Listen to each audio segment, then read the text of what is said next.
पुणी धला जहर डील बेले माड़ी बसिला पुलिस।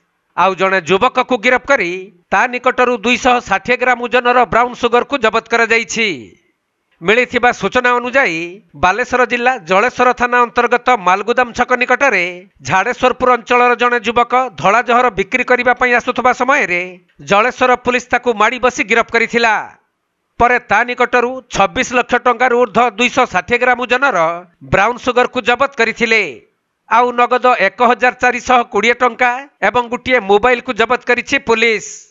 सेपटे गिरफ होइथिबा युवकक नाम जलेश्वर थाना 2022 मसीह एक मामला रहिथिबारु पुलिस सही युवक उपरे तीक्ष्ण नजर रखिथिला।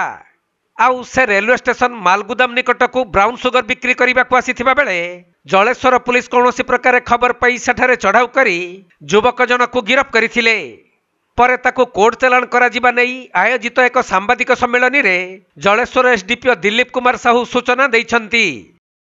गतकाली संध्यारे जलेश्वर थानार आईआईसी एवं अन्य स्टाफ माने इमिडिएटली चढ़ऊ करथिले रेलवे साइडिंग मालगोदाम साइरे सेठी जैनिक व्यक्ति जे कि झाड़ेश्वरपुर अंचल बिलंग करुचंती सी सेठी माल डेलीवरी करने प्रस्तुत होते बाहर को क्लांडेस्टाइन ड्रग पठे बोली इमिडिएटली पुलिस खबर पाई रेड करी अप्रेहेंड करथिला।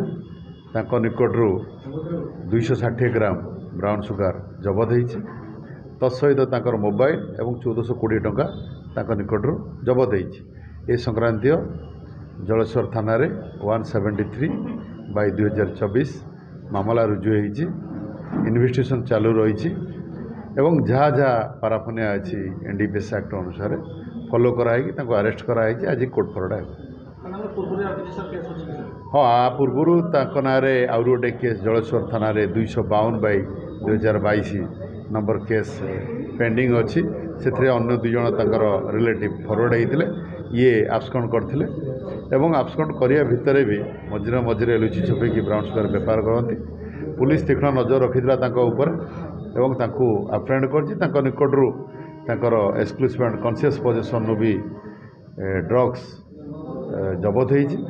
तांको आज कोर्ट पड़ा